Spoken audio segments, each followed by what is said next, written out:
There are a few ways to express love in Japanese, such as ski, daisuki, koi. But the word with the most power is I. Therefore, it is no surprise that you need I to spell waifu. Welcome to Fire Emblem 3 Houses Waifu Battle Royale. This episode's match is between the flirtatious little sister of the monastery, Flayn, versus the moody, fallen from grace noble, Constance, whose drills shall pierce the heavens and claim victory. Let the match begin! Flayn is the little sister of Lady Rhea's second-in-command, Seteth, making her a permanent resident at the monastery. She has incredibly rare blood, according to her older brother, making her a prime target for thieves. Because of that, she stays in the monastery so Seteth can keep an eye on her. Despite living at Garrick Mach, she is not a student at the Officers' Academy, although she does eventually join Byleth's class halfway through Part 1. Sweet and innocent, Flayn is curious about the world outside of Garrick Mach, interacting with many of the male students at the academy, to the dismay of her protective older brother. Even though she's rather outgoing, she's secretive about some more personal information, especially her age, giving her a mysterious background. Flayn's greatest passion in life is fish. Hunting fish, eating fish, smelling fish, dreaming about fish. This girl's got fish on the mind. She has a deep connection with fish, mostly because of her mother. Pros. Flayn is like an adorable little sister who loves meeting new people and discovering more about the world around her. I love her sweet innocence and curiosity, leading to many charming interactions. Because she eventually joins whichever house you teach, Flayn has many supports across the 3 houses, albeit mostly with boys. For a girl who is sheltered most of her life, these supports are surprisingly flirtatious, whether intentional or not. Then again, maybe that's not all that surprising, considering her overbearing brother. Speaking of Seteth, I do appreciate his relationship with Flayn, as it's both hilarious and heartwarming to see them interact. Flayn's mysterious past leaves a lot to the imagination, and was one of the most interesting plot points to see unfold even in the first half. You gotta appreciate her giant hair drills. Not only are they fairly long, but extra thick. It really makes you wonder when the last time she cut her hair was. Her voice actresses do a great job in English and Japanese, with the English giving her more of a rambunctious side, and the Japanese side channeling more of a cute little sister personality. I think both work well for their audience. Flayn is a fairly good healer, with an aptitude for wind magic and a good amount of resistance, making for a great magic damage sponge. I also made her a dancer in one of my playthroughs, which turned out to be quite useful. It turned her into a unit more focused on supporting rather than attacking. Cons. Unfortunately, she can't take a physical hit at all. If the enemy pokes her with a toothpick, she'll die. Granted, that's not atypical for magic classes, but it especially hurts Flayn since she doesn't learn a long-distance healing spell until rank A in Faith. So for a good portion of Part 1, she has to be adjacent to other units in order to heal, and potentially close to danger. Her supports are only ever with boys, aside from female Byleth and Manuela. I mean, it's not that big of a deal since I think her supports are enjoyable, but I would have liked to see her make some girlfriends, you know what I mean?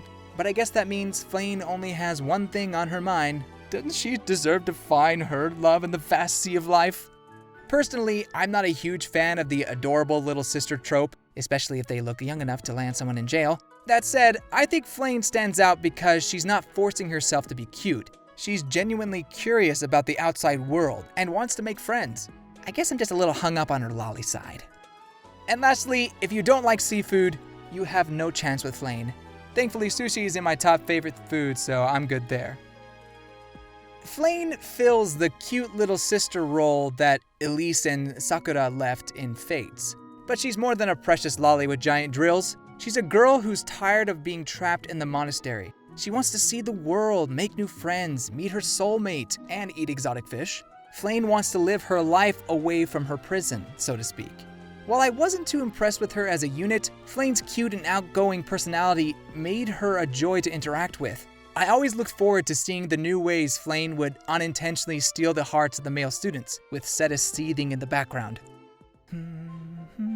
Flayn, I bought you some sweets from the marketplace. Where are you going?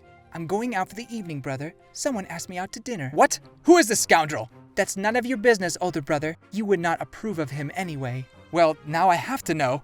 Is it the blonde-hair Wonder Prince? He's sweet, but no, I'm not into secret bad boys. Good, our parents raised you well. What about this playboy? Never! Not after the terrible rumors I've heard about him toying with women. Looks like those rumors I've spread have paid off. What did you say? Nothing you need to worry about? What about this wolf in sheep's clothing? Oh, brother, we only embraced for a little bit. You hugged him? No, he only held me tightly in his arms. I'm going to pretend I didn't hear that. Then what about the low-life mercenary professor? While the professor's dead eyes do remind me of a fish, I'm not romantically interested in him at the moment. Then who, my dear Flayn, who has stolen your fair heart? Please tell your older brother. That's enough! Who I spend my time with is none of your business. I'm tired of you always treating me like a child. Just please let me live my life. Maybe Flayn is right. Maybe I have been a bit overbearing as of late.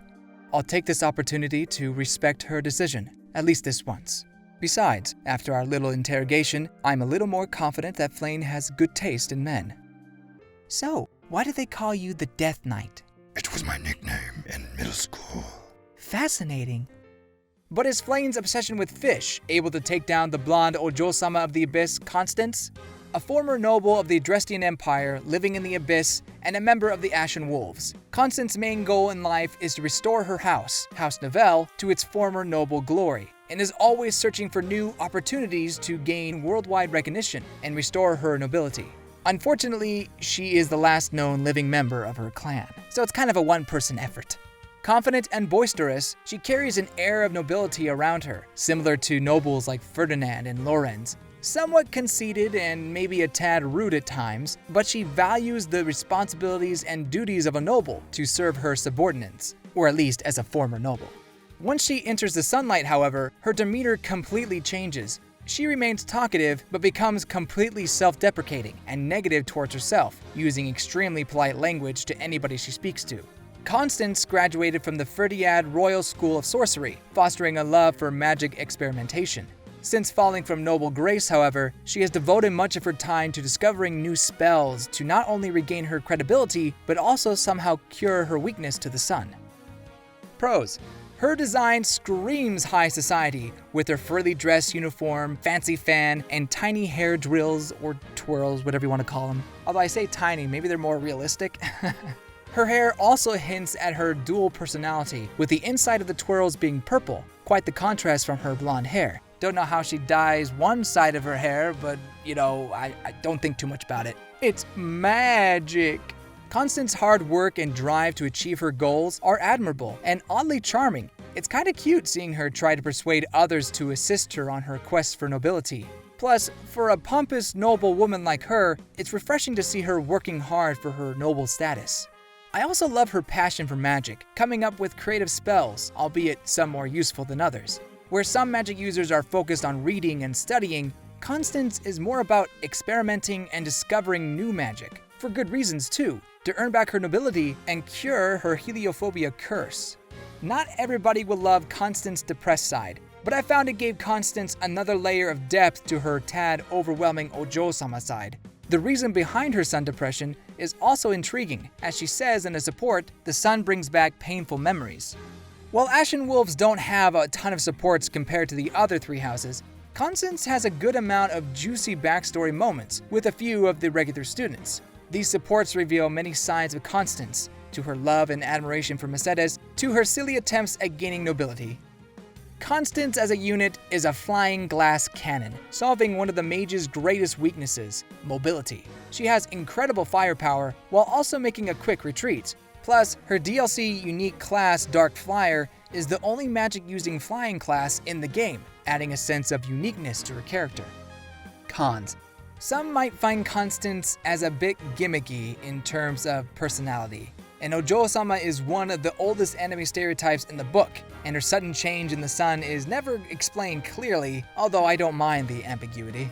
Her boisterous laugh can be grating on the ears, and she does it so often, especially in Japanese. Granted, the English dub toned down on the laugh quite a bit, so if the laugh bothers you, avoid the Japanese dub. Then again, I learned to enjoy that over-the-top side of Constance. Like most nobles, Constance does act a little stuck up, but she means well. and I think her time in the Abyss has given her the opportunity to reflect on what it means to be a noble, a person who serves rather than to be served. Of course, being a glass cannon means Constance has little chance of surviving an attack, especially physically. Thankfully, Constance can keep a good distance from the enemy as a dark flyer.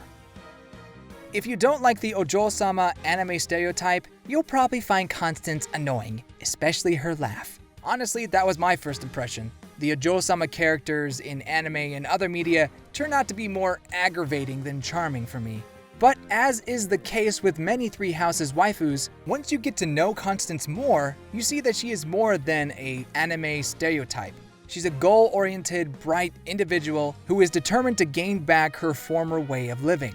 The way she's always hatching new schemes to gain her nobility is both funny and endearing. Seeing her cool party tricks and convoluted plans makes me want to cheer for her in the end.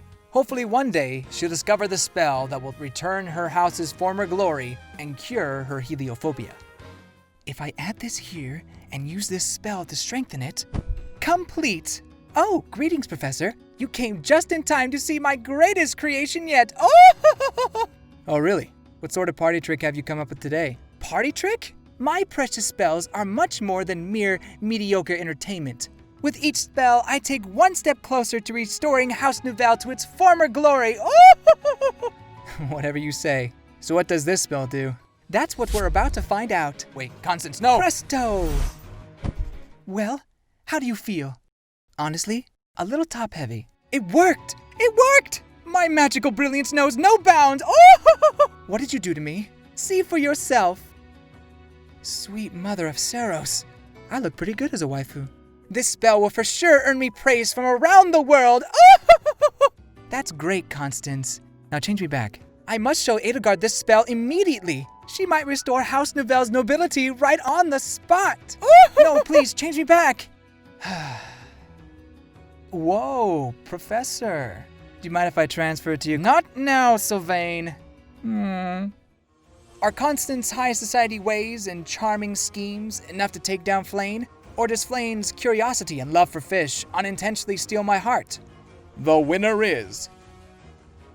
Constance! This was another tough one, considering that both units grew on me as I learned more about them and unlocked their supports. Both have their own charm and appeal, to the point where I could see Flayn winning in a rematch. However, I couldn't say no to Constance's diligence in her life goals. Her optimistic attitude is contagious, even with her booming laugh. You can't help but root for her. I also appreciate the surprise when you find out that she can't handle the sun, acting as a stark contrast to her normal personality. Flayn is adorable and she gave it her best shot, but in the end, it was Constance drills that reached the heavens. Constance moves on to the next round, but don't worry, Flayn fans, it's possible for her to make a comeback in the loser bracket. Feel free to let me know who you thought should have won in the comments below. Next time on Waifu Battle Royale, the lazy powerhouse Hilda versus the tiny hikikomori Bernadetta. Who will claim victory? Find out next time. I might be taking a brief hiatus, like a week or two, from Waifu Battle Royale. I might make another Age of Calamity video in between that, because I am just so hyped for that game. But we shall see. Be sure to share these videos with your friends, and let me know what you think of this matchup. Goodbye, you good people. Maybe Flayn is right. Maybe I have been a bit overbearing as of late. I'll take this opportunity to respect her decision, at least this once.